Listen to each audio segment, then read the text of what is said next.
اس دور کے مسلمان بہت بدقسمت ہیں. 1400 سال میں کبھی کسی کی ہمت نہیں ہوئی کہ نبی علیہ الصلوۃ والسلام کے رسول کی ناموس پر اس طرح حملہ کرے جیسے اس دور میں ہوا ہے. ایک مسلمان ایسے میں کیا کرے؟ بددعا کرے؟ یہ ایمان کا مسئلہ ہے، بیان فرمائیں. میرے بھائی، نبی علیہ الصلوۃ والسلام کی ناموس پہ حملے شروع دن سے ہو رہے ہیں. جو ہی آپ نے نبی بننے کا اعلان کیا تھا فوری، اور صفا پہاڑ پہ کھڑے ہو کے توحید کی دعوت دی تھی، فوری طور پہ آپ کے چچا ابو لہب نے کیا کہا تھا؟ تبا لک، تو تباہ ہو جائے. توحید کا اعلان کرتے ہی آپ کی گستاخی شروع ہو گئی تھی. جو آپ کو صادق و امین مانتے تھے انہوں نے آپ کو پاگل کہا، آپ کو مینٹل کہا، آپ کو دیوانہ کہا، آپ کو شاعر کہا، آپ کو کاہن کہا.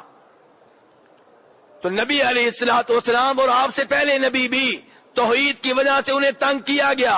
کئی نبیوں کو آرے سے چیر دیا گیا، کئی نبیوں کا مذاق اڑایا گیا، کئی نبیوں کو زخمی کیا گیا. یہ اللہ کی سنت ہے. ہمارا کام کیا ہے؟ اپنے انبیاء کرام علیہ الصلوۃ والسلام کی عزت کا دفاع کرنا، اور اس سے بھی پہلے اس دعوت کا دفاع کرنا، اس دین کا دفاع کرنا جو نبی علیہ السلام لے کر آئے ہیں. آپ کی توہین کیوں ہوتی ہے؟ آپ کی توحید کی وجہ سے. آپ کا اور قصور کیا تھا؟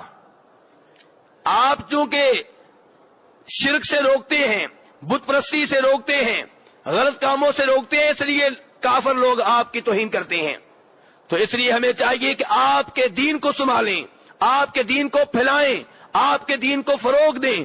اور وہ ظالم جو آپ کی گستاخی کرتے ہیں انہیں نبی علیہ الصلوۃ والسلام کی سیرت کے بارے میں بتائیں کہ آپ کی زندگی کتنی عظیم زندگی تھی.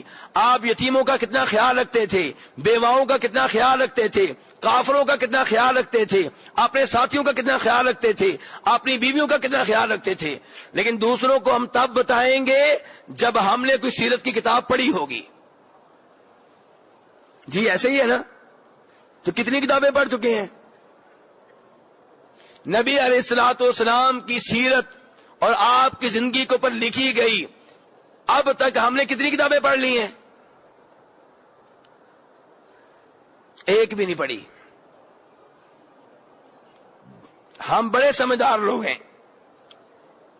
16 سال کے جوان بیٹے کو، 16 سال کی جوان بیٹی کو امریکہ برطانیہ میں ڈاکٹر بننے کے لیے بھیج دیتے ہیں. ان کافر ممالک میں جہاں صبح و شام نبی علیہ الصلوۃ والسلام کی، قرآن کی، دین اسلام کی توہین ہوتی ہے. اور صورتحال یہ ہے کہ اگر ہمیں 50 سال کے بابے کو بھیجا جائے تو ہم بھی پریشان ہو جائیں گے، کیونکہ ہمارے پاس دین کی معلومات نہیں ہیں. جب وہ دین کے اوپر اعتراض کرتے ہیں جواب ہمارے پاس نہیں ہوتا، کیونکہ ہم نے دین سیکھا ہی نہیں. جب ہماری صورتحال یہ ہے 50 سال کے بابے کی، تو 15 سال کے جوان لڑکے کی صورتحال کیا ہوگی؟ جس کو کلمہ نہیں پڑھنا آتا اس کو آپ نے وہاں بھیج دیا.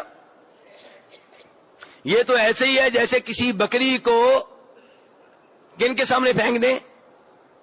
بھیڑیے کے سامنے. تو کیا صورتحال ہوگی آپ خود سوچ سکتے ہیں.